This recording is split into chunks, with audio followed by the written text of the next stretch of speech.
చేరవా చిరుగాలిలా పలుకాడవా కలలే కన్నా నీ కోసం వరమై రావా నా కోసం అమ్మావు వెలుగై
నువ్వు ఇక్కడ ఉన్నంత వరకు దెయ్యం అది ఇదని ఏదో ఒక నాటకాలు ఆడుతూనే ఉంటావు. నిన్ను హాస్టల్లో జాయిన్ చేస్తారు, అప్పుడే దారికి వస్తావు. నోరు పోయి అక్క, నేను నిర్ణయం తీసుకుంటా అంతే. లోపలికి పిల్లరా నా మాట వినరా, హాస్టల్ అది వద్దురా, పిల్ల మనతోనే ఉండలేరా. అక్కడ కూడా ఏవో నాటకాలు ఆడమని తెలిసిందో, హాలిడేస్ కూడా ఇంటికి రానివ్వరు.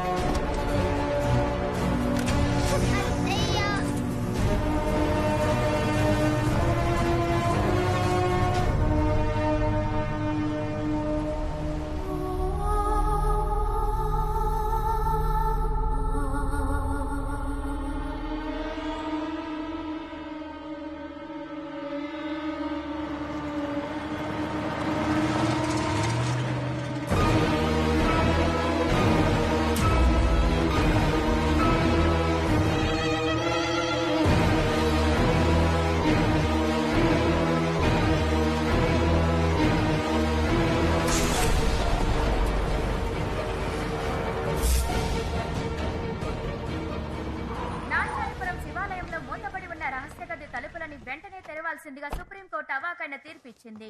ఎన్నో ఏళ్లుగా జరుగుతున్న ఈ కేసులో జమీందార్ రాజశేఖర్ కు ప్రతికూలంగా, ఆ గ్రామ ప్రజలకు అనుకూలంగా తీర్పు వచ్చినందుకు గ్రామస్తులందరూ సంబరం చేసుకుంటున్నారు. 22 ఏళ్లకు మునుపు జమీందార్ రాజశేఖర్ తాళం వేసి ఉంచిన గర్భగుడిలోని రహస్య గది తాళాలను వెంటనే నాంచారపురం జిల్లా కలెక్టర్ కు అందజేయవలసిందిగా కోర్టు తమ తీర్పులో పేర్కొంది.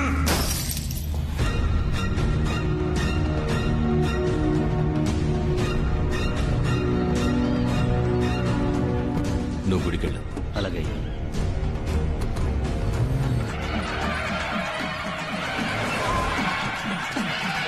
నమస్కారం అయ్యా. రండి కలెక్టర్ గారు. నమస్కారం సార్. నమస్కారం. నమస్కారం. మొత్తానికి సుప్రీంకోర్టు వరకు వెళ్లి రహస్య గది తలుపు తెరవడానికి పర్మిషన్ తీసుకున్నారు. ఏం చేయమంటారయ్యా, 25 ఏళ్లుగా జమీందారు గారు ఆ గదిని తెరవనివ్వలేదే.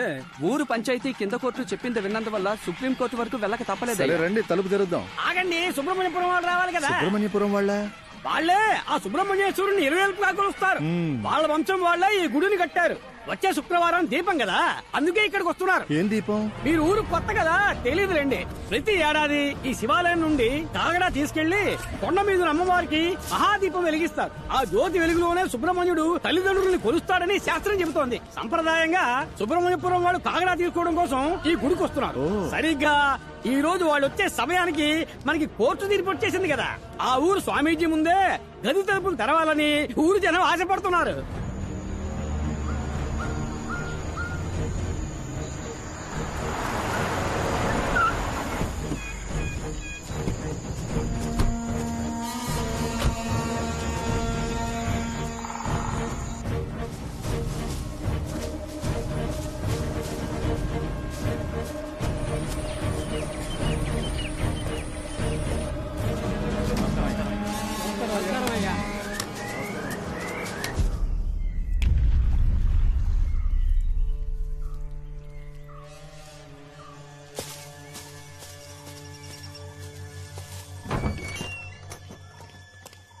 స్వామి, ఏం జరుగుతుందో తెలుసా? తెలుసు. బుద్ధి లేని జనాలు తాళం వేసిన రూమ్ లో కోట్లు విలువ చేసే నగలు బంగారం ఉన్నాయనుకుని కేసుని ఇలా చేసి పారేశారు. అందులో ఉన్నది మట్టిగడ్డే. అందులో ఉన్నది ఏం స్వామి, అది అంతమై ఉంటుందిగా. దాన్ని అంతం చేయడం వదిలేయడం ఆ దేవుడి చేతుల్లో ఉంది. ఏమంటున్నారు? నేను చెప్పింది అర్థం కాలా? చేసిన దానికి శిక్ష తప్పదు అంటున్నా. నిన్ను సమర్థించి నేను తప్పు చేశాను. 22 సంవత్సరాలయ్యాయి. ఇప్పుడు ఎవరికేం తెలుసు? నాకంటే శక్తివంతుడు ఆ సుబ్రహ్మణ్యపురం స్వామీజీ. అతనక్కడ కాలు మోపగానే జరిగింది మొత్తం తెలిసిపోతుంది. నా ముందు నుంచోకు, పో.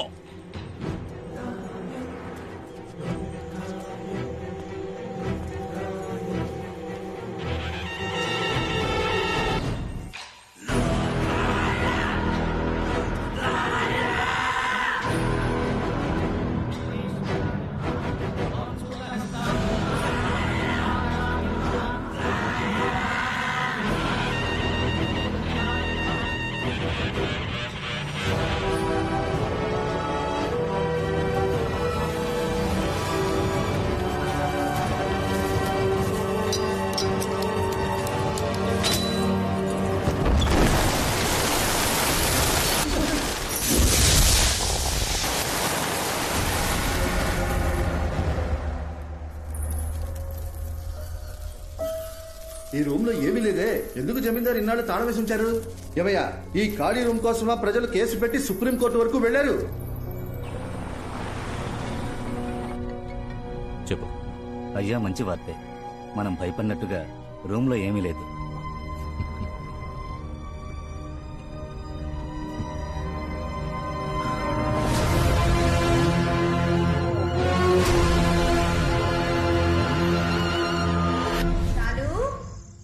ఎక్కడున్నావమ్మా? షాలు, షాలు, షాలు. పిన్ని, ఏంటి? షాలు ఎక్కడైనా మీకు కనిపించిందా? నా మొగుడు ఎక్కడా అని నేనే వెతకలేక చేస్తుంటే నువ్వొకటివి. షాలు.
షాలు, ఇక్కడేం చేస్తున్నావు? ఈ టేబుల్ కింద దాక్కున్న ఆటలేంటి? నేను ఎంతసేపటి నుంచి వెతుకుతున్నానో తెలుసా? రా, ఫోన్ చేద్దాం.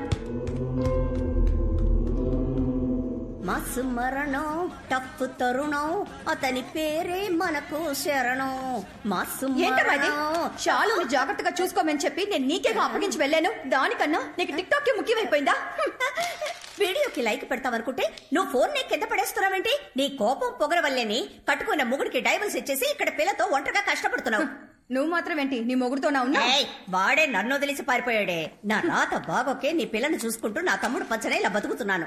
కానీ నీ మొగుడు సంగతి అలా కాదుగా. మా అల్లుడు బంగారు కొండ. మీ చెల్లెలు నన్ను తరుముకొస్తోంది. ఈ రోజేంటి అరుస్తోందా కరుస్తోందా? అరుస్తూ కర్రతో వస్తుంది. నన్ను ఇరికించొద్దు. ఎక్కడికి చచ్చావు? నువ్వు మాత్రం ఈ రోజు నా చేతికి దొరికావో ఒకే దెబ్బ మళ్ళీ లేకపోతే ఊర్లో అందరి దగ్గర అప్పులు చేసి దానికి వడ్డీ కట్టాలని ఆస్తి అమ్మేశాడు. ఏదో అన్నయ్య కాళ్ళు పట్టుకొని ఇంట్లో మూలుంటాడని తీసుకొస్తే మళ్ళీ కుక్క బుద్ధి చూపిస్తున్నాడు. ఇప్పుడు నా చైన్ కాజేశాడు. దొంగ పంది. పాపమే, ఆయనకి వినిపించిందంటే చాలా ఫీల్ అవుతాడు. మొహం వాడికి సిగ్గు సరం లేదు. తీసుకున్న అప్పుని ఇంకో 4 రోజుల్లో ఆడు తీర్చలేదో నీ కూతుర్లా నేను డైవర్స్ ఇచ్చి పారినొక్తా.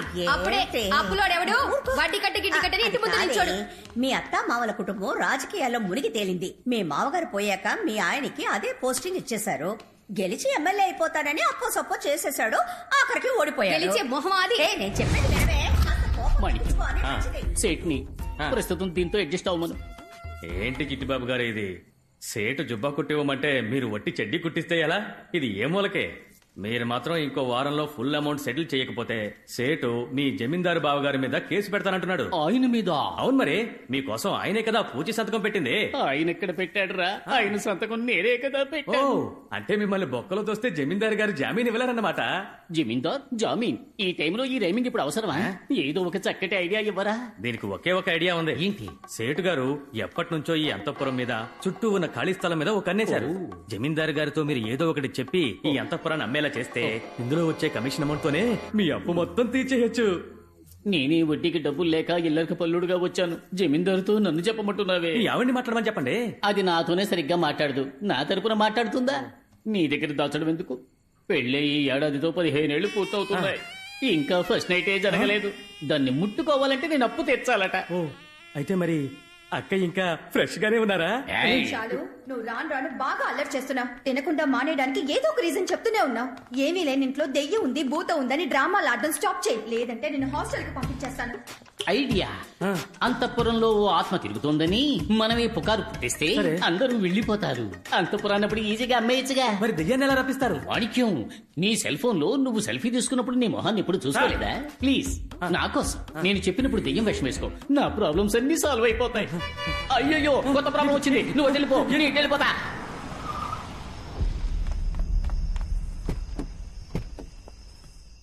సరే, నువ్వు ఇంటికి వెళ్ళు. అలాగే అయ్యా. సూరి, లైట్ ఆఫ్ చేసి వెళ్ళి పడుకో. అలాగే అయ్యా.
సూరి, రే సూరి, రే వెళ్ళి ఆ జనరేటర్ ఆన్ చేయి. వెళ్ళు. రే సూరి, పిలుస్తుంటే వెళ్ళిపోతున్నాడేంటి? రేయ్ సూరి నిన్నే సూరి రేయ్ ఆగు సూరి ఆగరా